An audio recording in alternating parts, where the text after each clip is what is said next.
All right, freedom is not the absence of something. It is the presence of someone. You hear that every week. I'm hoping it's beginning to sink in. Freedom is the ability to act and react in life as the man or woman you were created to be. And that's that's the journey that we're on. I think that we can grab hold to that first statement fairly easily. But it's figuring out who we are in Christ. Who were we created to be? The man or woman that God created us to be, and begin to function in that. And so today we talked, the last time I was with you, we talked about the war that we're in. That by coming to faith in Christ, you are in a battle. We had a dedication service here just a few weeks ago. And by the way, if you rededicated your life or dedicated your life to the Lord for the first time and you haven't been baptized in water, we're going to do that next Sunday. So call the office, get signed up for that. We're going to do that right here in the sanctuary on Sunday morning during our worship. So we're going to have a great celebration of people that have come to life, been raised to life in Jesus. Amen? That's what it's all about, isn't it? Come on, folks. I need you to be excited with me today, okay? There we go. All right. Today we're going to go a little bit deeper into the war, and we're going to talk about the war against truth. The war against truth. Now, I don't know how many of you have ever been to a Holocaust museum. In here, anyone? A few folks. I've had the privilege to be in Jerusalem and go to Yad Vashem, which is the Holocaust museum there in Jerusalem 2 times. And I can tell you, they're just places on this planet that you go that just pull awe and reverence out of you. I've been to Ground Zero in New York City. I've been to Pearl Harbor and the memorial there. I've been to Arlington National Cemetery, and Yad Vashem is another place that when you go there, there's just a reverence that you feel. But the first time I went, I was just kind of in awe of the fact that I was in Jerusalem for the first time, and it was just an awesome experience. But the second time we went, a couple of years ago, I just told Kim, I said, I'm going to take my time today because I want to see this. I want to see the journey. I want to watch how this progressed. Because it was the first time I went there, I was just appalled at how we as human beings could treat other human beings, get to the place where we could treat entire nations and races of people a certain way. It was hard for me to grasp that because I wasn't raised in prejudice. I wasn't raised with anti-Semitism, none of those things. But the second time I went through there, I literally went back to the mid-30s, and I watched as Nazi Germany, the propaganda side of Nazi Germany, literally, incrementally turned an entire nation of people, civilized people, against another nation, another ethnicity. It was beyond what I could comprehend. And as I watched it, we call what Nazi Germany did in the 30s and early 40s, we call what they did propaganda.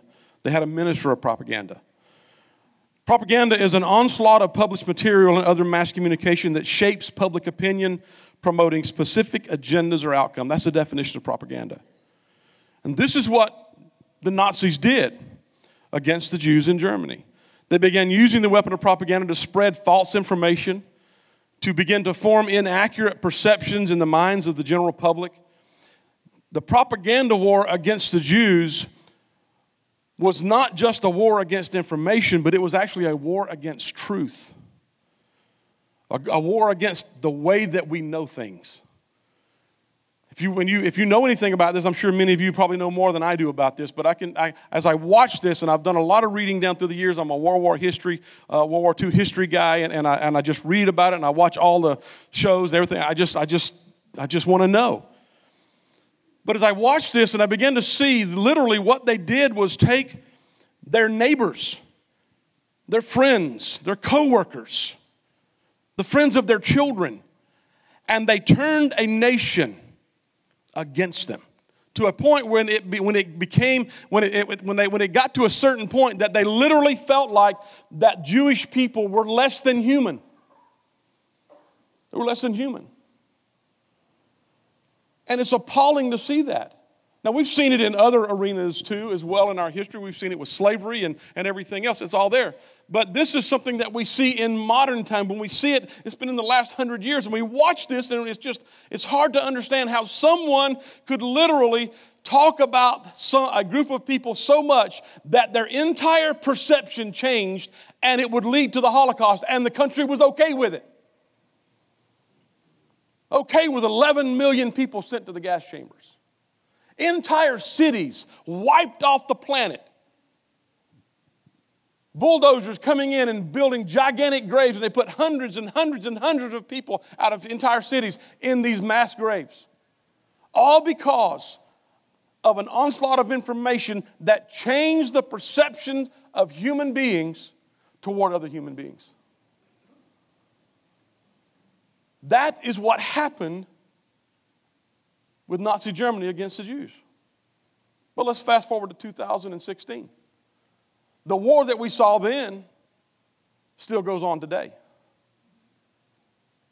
It may not be so pointedly toward as anti-Semitism or the racial stuff and everything that we deal with, but the war goes on. It's a war against both our understanding and the way that we understand truth. You remember back a few weeks ago, I talked with you, the first stage of bondage is bad definitions.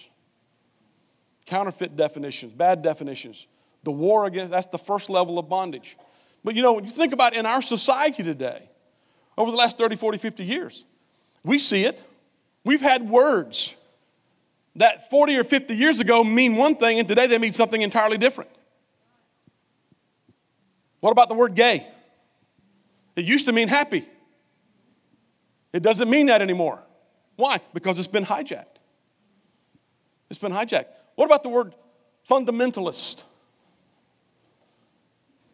A fundamentalist comes from the root word fundamental, which means solid, grounded, sure. Today, fundamentalist means extremist because it's been hijacked. What about the word queer? Queer used to mean strange, odd. Today, it doesn't mean that. You know what the definition of a fag is? Cigarette. But that's not how it's used because it's been hijacked. And the list goes on and on and on and on and on. Our whole culture is involved in a propaganda war.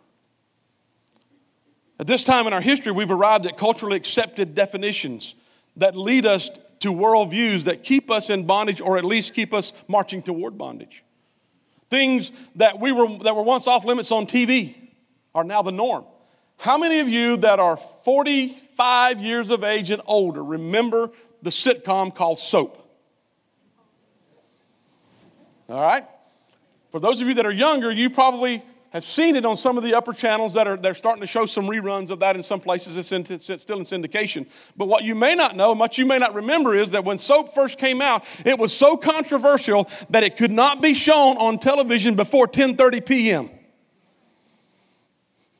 Because it was the first sitcom on national TV that had an openly gay person on it. And it could not be shown in this country before 10:30 at night to ensure that all the children had gone to bed before it came on. Now, there is rarely a series on TV, I don't know of a series on TV that doesn't have at least some element of the homosexual agenda attached to it. And it's just like, okay, there it is. And we don't think anything about it. It's just a part of what we've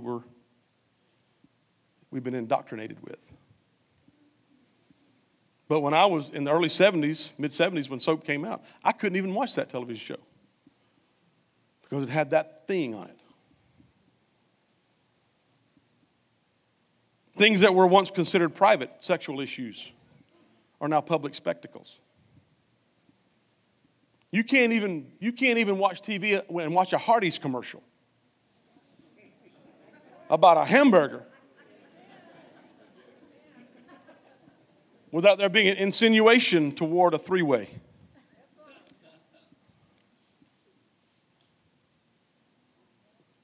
What's this all about? Is it about selling hamburgers? No. That ain't got nothing to do with a hamburger. But people tell us that. They tell us that all the time. The moral boundaries of our culture have been redefined. There's a man, he's dead now. He's been dead for a number of years, but his name is David Wilkerson.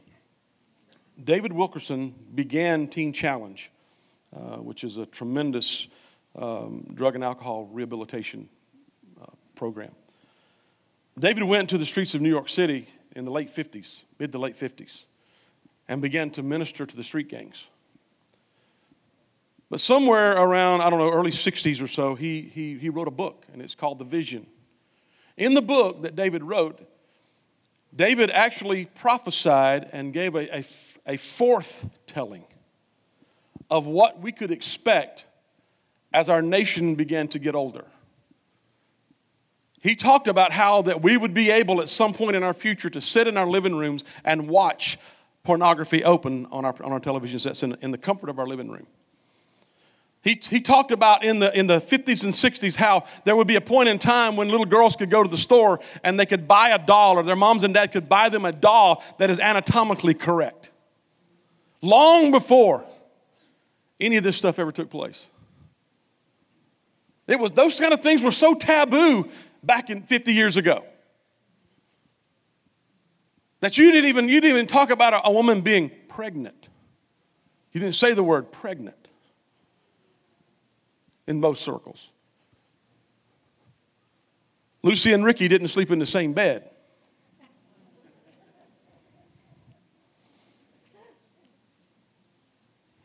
And now people sleep in multiple beds with multiple people. You see, the problem with this evolution is that the very thing that we need to be free from, we have now become averse to. We're like somebody who desperately needs an injection, but they are so afraid of needles they resist getting a shot. Let me give you a scenario this morning. What would you think if you went to a doctor because you were in some intense pain and he refused to give you a diagnosis, saying something like, well, it would be judgmental of me to say what's wrong with you?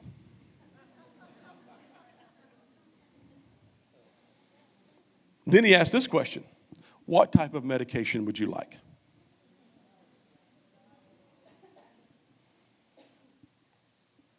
You know you're hurting. You know something's wrong with you. You're not a doctor.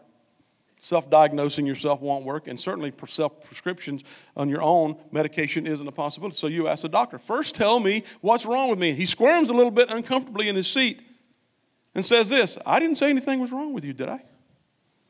I would really hate for you to feel judged by me. And at this point, you're mad. You're mad because you know you're hurting. You just tell me what medicine I need to take because I feel horrible. And then he says this: well, not everyone likes every kind of medication. So what kind of medication would you prefer? Now that sounds ridiculous, doesn't it? That sounds ridiculous, does it? But what about our own soul and spirit? Do they not require an accurate diagnosis? Do they not need a compassionate response and a specific treatment? Do we not need someone to speak into our lives and love us enough to speak truth to us so that we can be restored to health, so that we can enjoy the abundant life Jesus said he came to give? You see, the problem we have is this. We think it's ridiculous for a doctor to do something like that. But when it comes down to the major issues of our lives, we don't want anybody pointing those things out. We don't want them speaking the truth to us, even in love, because it ticks us off. You're being judgmental. You're being judgmental. You're being judgmental. You're being judgmental. You can't say anything out in public about the agenda that we see in our country today and the propaganda that we're facing, because they don't believe it's propaganda. They believe we are a culturally evolved society. And the problem is that most people in our culture today wouldn't know truth if it bit them in the behind. Because the way our worldviews have changed. You see, the problem is it's no longer acceptable to point out and label destructive behavior. It's no longer acceptable to do that. And you say, well, thank God we're in the church and it's not there. I can tell you it's here. It's even in Generations United. Because every time I do a teaching or do a series on love, acceptance, and forgiveness, I run into this. I run into it on both sides of the tracks. The side of tracks for people who need the love, the acceptance, and the forgiveness. And the side of the tracks for people who should be giving love, and they go, you're just saying that we should tolerate everything. And nothing could be further from the truth. Loving someone unconditionally doesn't mean that you condone their destructive behavior. Accepting someone as who they are doesn't mean that you accept destructive lifestyles. And forgiving someone doesn't mean that you've got to go back into a toxic relationship with that person.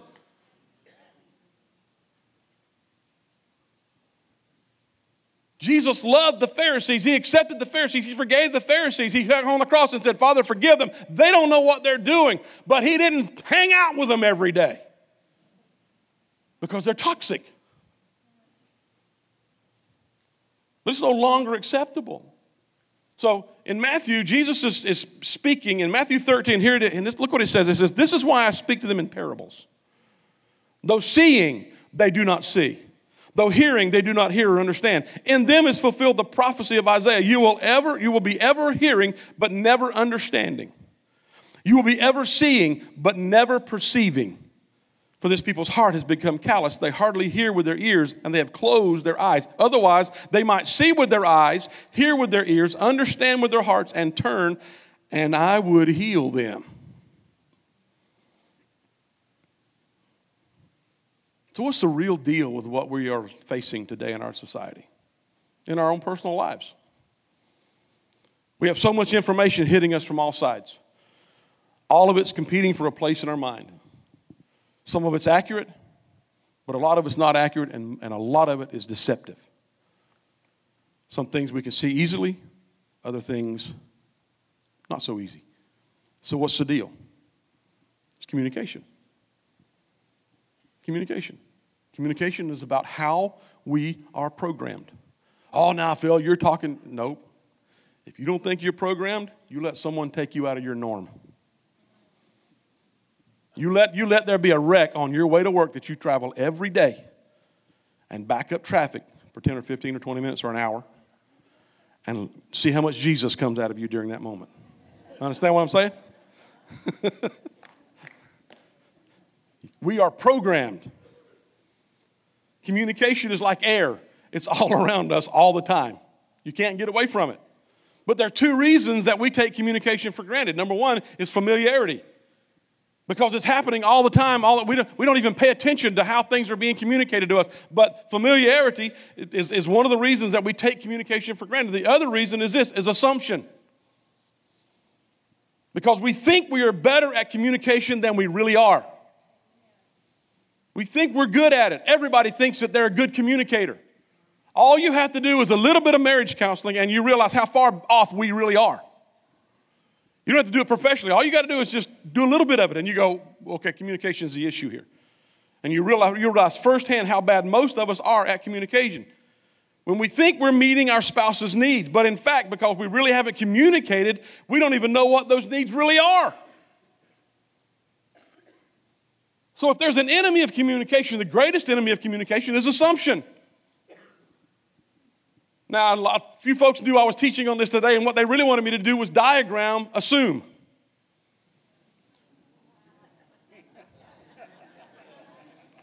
I'm not going to do that. It might be too much for some of you to handle. Josh had beer on the platform this past weekend, and boom, minds were blown. Even though a few months ago I had 3 bottles of wine up here doing a lesson. 7 years ago I came out of a tent with a lit cigarette up here. What's in your tent? What are you hiding? Well, let's move on. That's a different message. Assumption is the greatest enemy of communication. We assume in our life, we assume we understand and that we have been understood. I like what Stephen Covey says. If you take any of his stuff, you'll hear him say this: seek first to understand, then be understood. Seek first to understand. Don't worry about having people understand you. You try to understand them. But we assume that we understand what's going on with someone and that they understand where we're coming from. But that's not the case always. The other thing that we assume is that everyone is like us or that no one is like us. We just assume that's the case. We're all the same or we're not the same. The obstacle with this mindset is that when we assume that we have the complete picture or the context, that in regard to what we're communicating. So because we think we've got it all, we assume we know everything we need to know, and so we just proceed with the conversation. We proceed with what we were doing, thinking that everybody understands us and thinking that we understand everybody. The problem is we don't. We assume, and when you assume something, I'm not going to do that.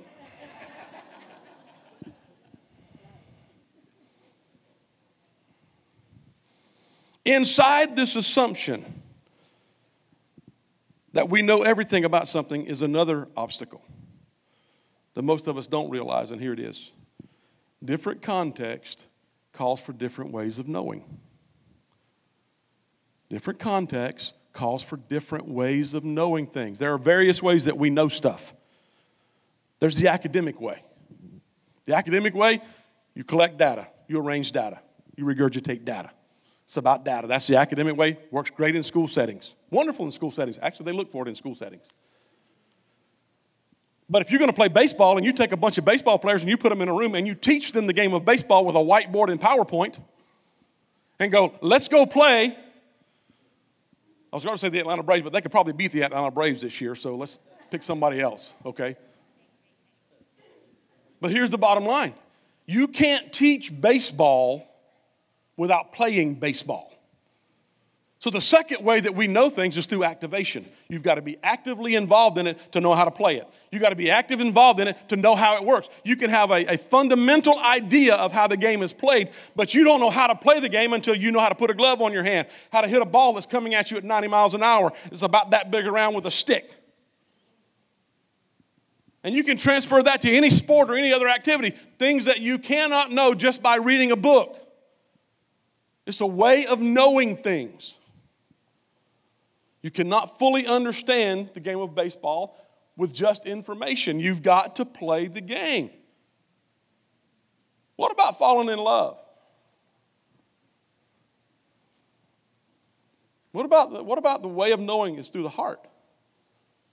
I mean, you take a guy who is very academic in nature, he starts looking for his spouse, and he builds a formula.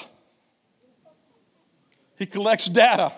He arranges the data. He has all the algorithms, and he puts it in place, and he starts plugging in the data when he meets a girl. And at some point he goes, okay, the formula is complete. When I find her, I will know her, and she will be my life mate. How many of you know that's as stupid as a doctor trying to be judgmental? Because you can't put the heart in a formula. The heart wants what the heart wants. And it doesn't fit into the academic mold. This guy, he put that formula together, and this is a truth. This guy did this. I read this story just a couple of weeks ago. To determine if his girlfriend was the right partner, he had all the formulas, everything. He plugged it into a computer to determine if she was the right person for him to spend the rest of his life with. And I'm just going, you've got to be kidding me. But he did it. He was using logic and reason to determine something that you can't use logic and reason with, because the heart wants what the heart wants. We have different ways of knowing. You cannot know love without putting the human heart out there. One of the main sources of conflict in our lives comes when we interact on a topic that requires one way of knowing something by using an entirely different process and way of knowing. It would be like trying to explain the game of baseball on an academic level, because you can't. You can't do that. It doesn't fit. Trying to determine if you were supposed to spend the rest of your life with someone by using formulas and equations. It doesn't work. But we get into conflict when we take one way of knowing and try to determine what is the best scope of action when it requires something else. But it also leads to somebody deciding that their way of knowing is superior to anybody else's way of knowing, and we get stuck. Marriage. One spouse says, that's just not logical, so I'm not going to listen to you anymore.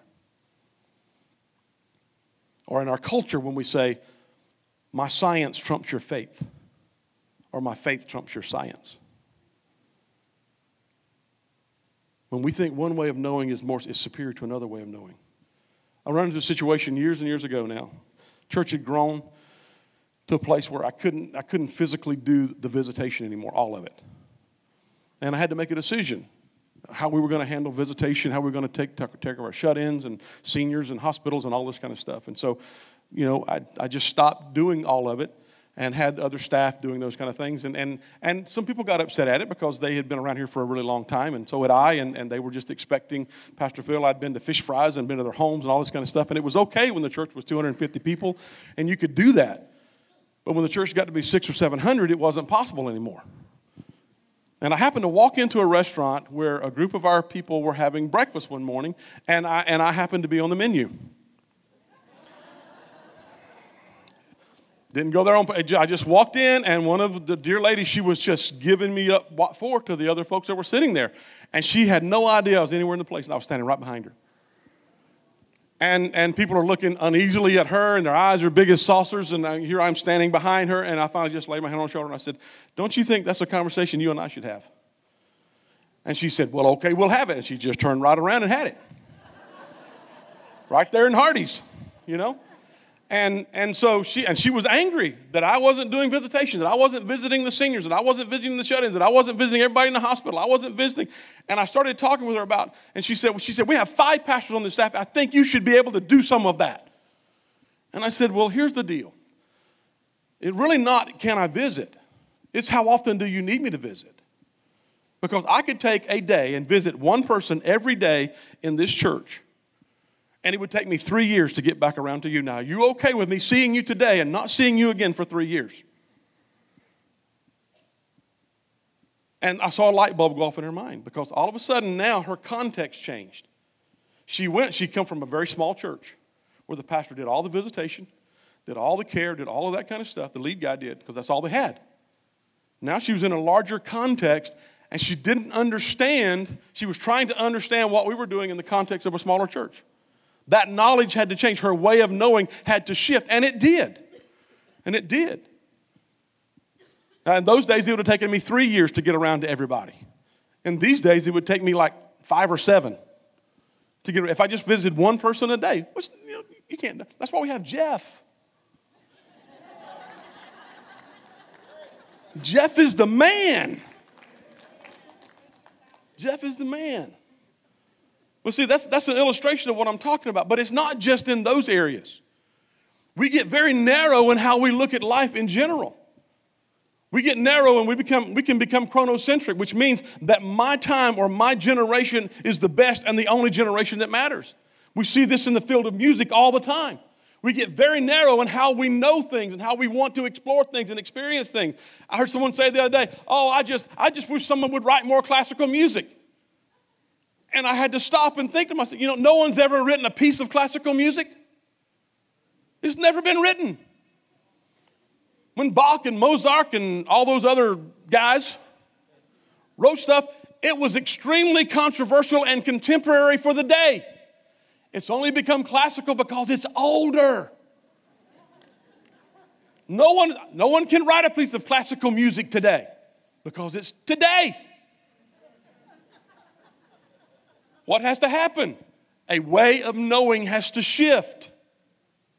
But if we get stuck in our own time and our own generation, then we begin to judge everything by what we deem is our way of knowing as being the best way. What about ethnocentrism? My ethnicity, my culture is the only or the best culture. And we gauge everything, and all of our information filters through that. What about xenocentrism? Anybody heard of that? A preference for the products, styles, or ideas of someone else's culture rather than one's own. We see that a lot. What about egocentrism? Egocentrism is simply this: self-centeredness. In adolescence, that's acceptable. They're supposed to be that way. It's your job to beat it out of them as they get older.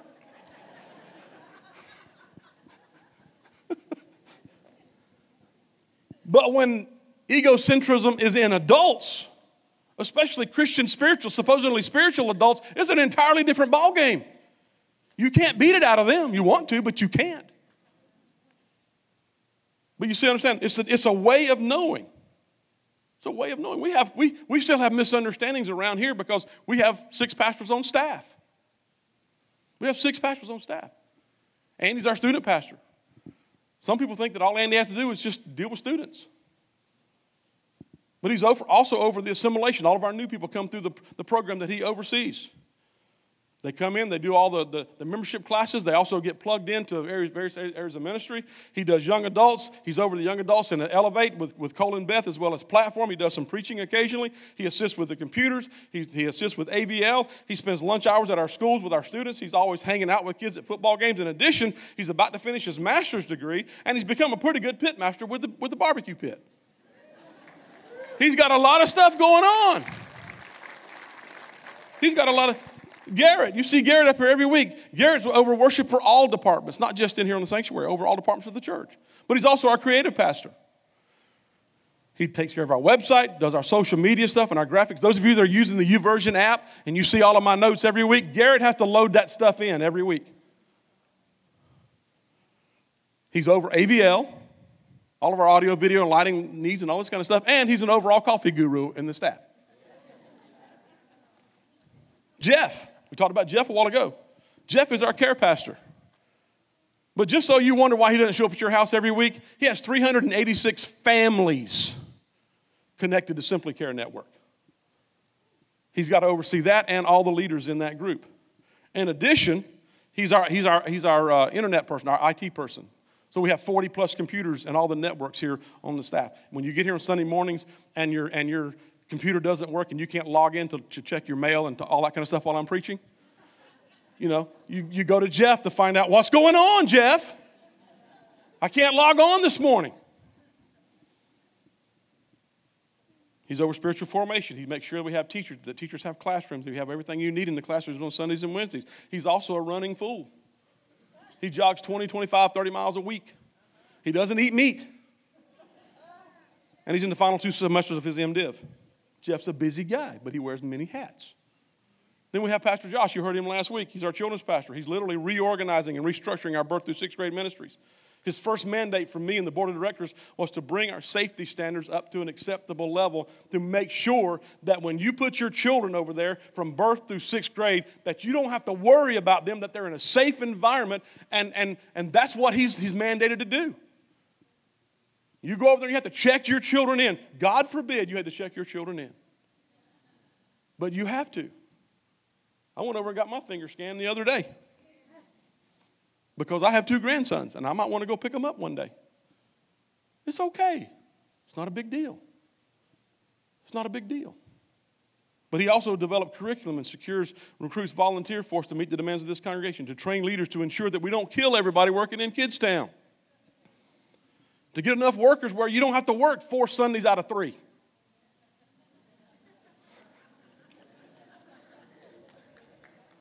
You understand where I'm coming from? There's a way of knowing stuff. He also will be preaching as needed as well. But right now, he and Jen are going through a season of difficulty like I have never seen in my life. He shared last week about his testimony and everything else. Tuesday night, a lady pulled out in front of him on Highway 20. Instead of T-boning her in the side, he swerved to miss her and took out a traffic light at Lancaster Road. So one of their cars is down. The enemy has fought this family tooth and nail ever since they decided to come be a part of our team here. Now, there's some on the outside that would go, that's not God's will, or it would be going smooth. Au contraire, mon frère. It's just the opposite. If things are going really, really good, you might want to check your status with the man upstairs. Okay? What about Terry? Pastor Terry, he's our premarital counseling guy. He handles all of our benevolence. He does spiritual guidance counseling for the congregation and staff. He's a supervisor for all of our administrative staff. He teaches classes. He preaches on occasion, as well as a staff counselor, and we refer to him as the old silverback. Because he's the oldest guy on staff. And then there's me. I work 1 day a week. The rest of my week is spent reading my Bible and praying and talking to the Lord.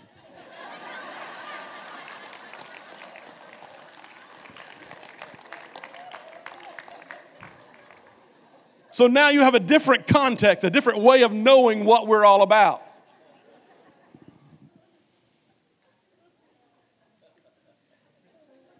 But people assume that because Andy's a student pastor that that's all he does. It's not the case for anybody. I told you back last year that our staff, as we drew our staff down, that we weren't going to be replacing everybody because we need you to get actively involved. And that's a part of the volunteer push that we're doing right now. We have 6 pastors. There's 1,800 of you on our rolls. 1,800. And it takes all of us to do what we have to do to train you, to raise you up, to do the work of the ministry, which is, by the way, biblical. But it takes a shift in the way you know things. When we assume without the context, we make bad decisions. And we have different ways of knowing, but if we get stuck in one particular way, then we make wrong assumptions, then we proceed in that error, and things get messed up, and people get hurt, and we get stuck. In marriages, this happens all the time. They remain divided because of a refusal to acknowledge that a different way of knowing exists. That's why that first level of bondage is always bad definitions. Until we have a definition that suits the circumstance or a way of knowing that fits the target, we're going to remain stuck in it. The first step to resolving marital issues is not a solution, but having both people agree on what the problem is. Or look, give me a solution. No, first you got to know what the problem is. Then you can determine what the solution is going to be in there. So why is there a war against how we know and what we know? It's this way. I talked about this a couple weeks, but let me expound a little bit more. If our perceptions are distorted, then our desires can be swayed. And if I can sway your desires, then I can use your will against you. This is exactly what happened in the garden. The enemy came out of the tree, slithered down there, spoke to her. He changed her desire. She saw that the tree of knowledge was desirable.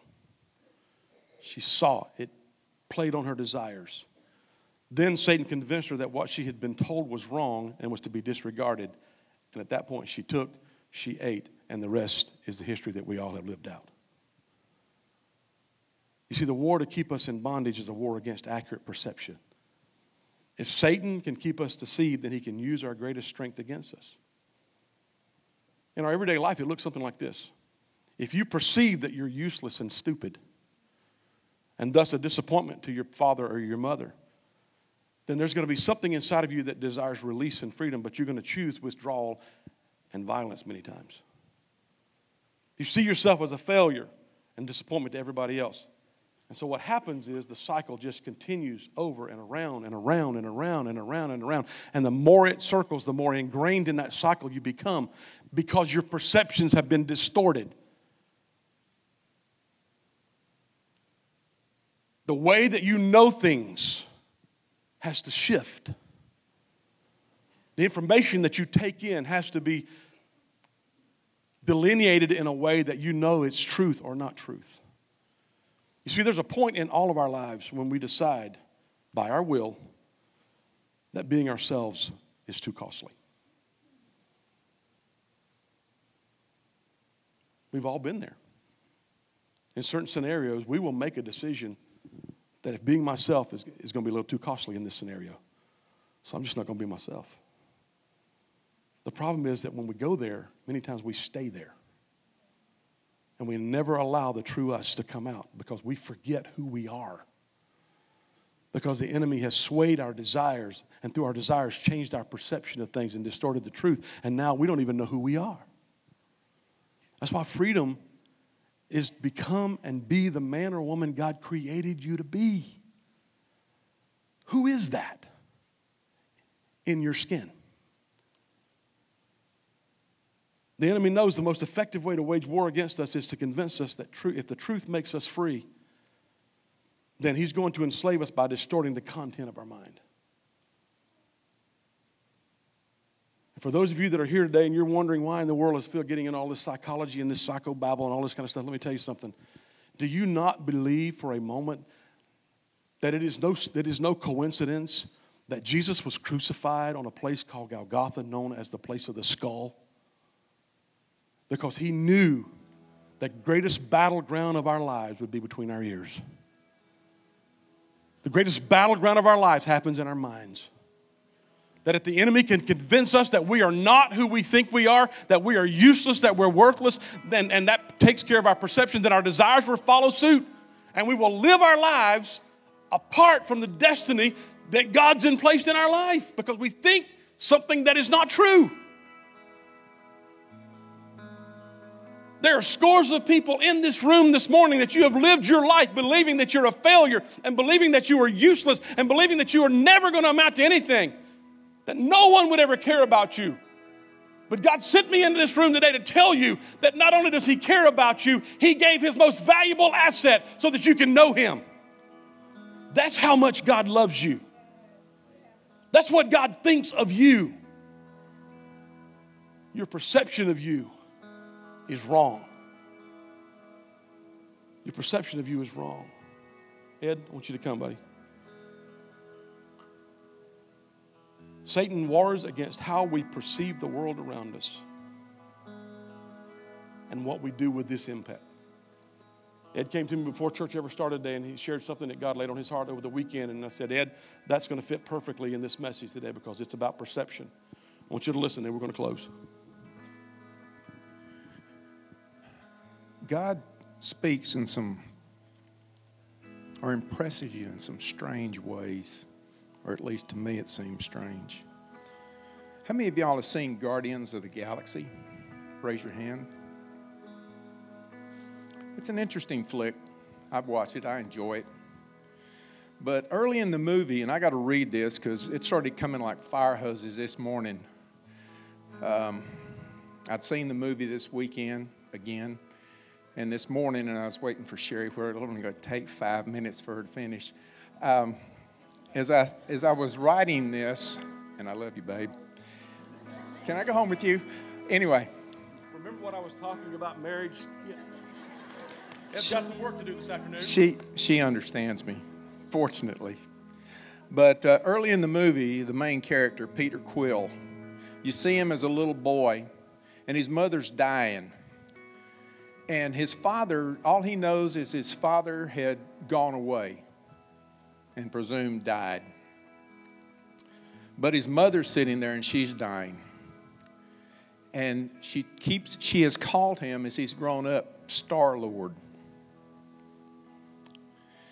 And 26 years later, it shows Peter, and he's out, and he's a bounty hunter and a minor criminal.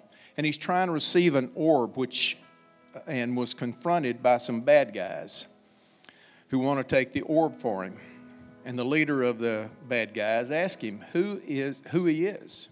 And he mumbles something, what his name is. I don't remember, or couldn't remember what it was.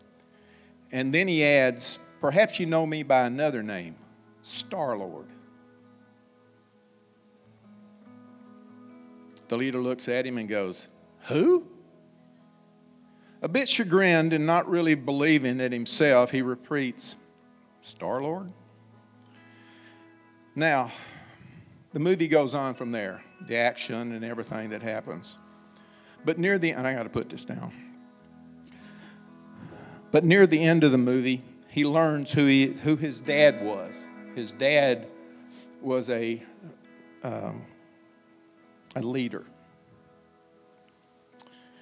And that Peter really is the Star-Lord. And his perception about himself and those around him, their perception of him changes. And that's the way too many believers are.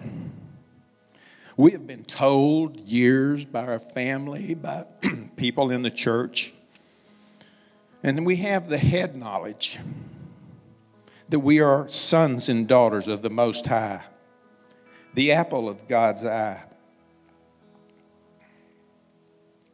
beloved, a royal priesthood, precious, justified. We've been bought with a price and belong to God. We have been redeemed and forgiven of all our sins. We're free from condemnation. We're a prince or a princess of the King of Kings. But do you really believe it? At the point that you understand who your Father is and who you are in Him, the power you have through Christ, when you quit believing the accusations of the enemy when he asks you, who are you really? At that point, your mind is transformed and you begin to believe who you are in Christ. And you begin to act as the child of the King. Amen. Let's stand all over the room.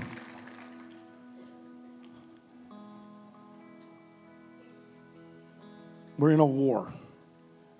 And the enemy wants to do nothing but distort your perceptions and sway your desires. If he can do with you and I what he did with Adam and Eve in the garden, if we embrace those accusations, if we embrace that concept, then we're in bondage. And we'll stay stuck in that stuff. But if we change the way we know things, if we change the way we take information in, if we look at the context of things before we proceed into stuff, then our ways of knowing shifts. It may shift from our time to a different time. It may shift from our tradition to a different time. It may shift from our way of our thought processes to something that's entirely different. But it opens us up to greater truth and understanding. But Bob Hamp, the guy that wrote the book Think Differently, Live Differently, that this series is based off of, he says this: it's difficult to know the truth if your knower is broken. If your knower is broken, it's difficult to know the truth. That's very true. That's 100% in line. The Bible says it something like this: do not conform to the pattern of this world, but be transformed by the renewing of your mind. Then you will be able to test and approve what God's will is, His good, pleasing, and perfect will. The greatest battleground of your life is in your mind. I'm going to have the altar team come, and they're going to come and be here across the front at the end of the service today. I'm not going to give an altar call to respond if your knower's broken or anything like that. Because truthfully today, you got to take this one home, and you got to meditate on it. The notes are on the YouVersion app. If you want a more deep copy of the notes, I'll be glad to email them to you. Just call the office this week or send an email to the office. They'll get them to you. But folks, the bottom line of this thing is this: and if we don't understand the different ways of knowing, we're going to stay stuck our entire life.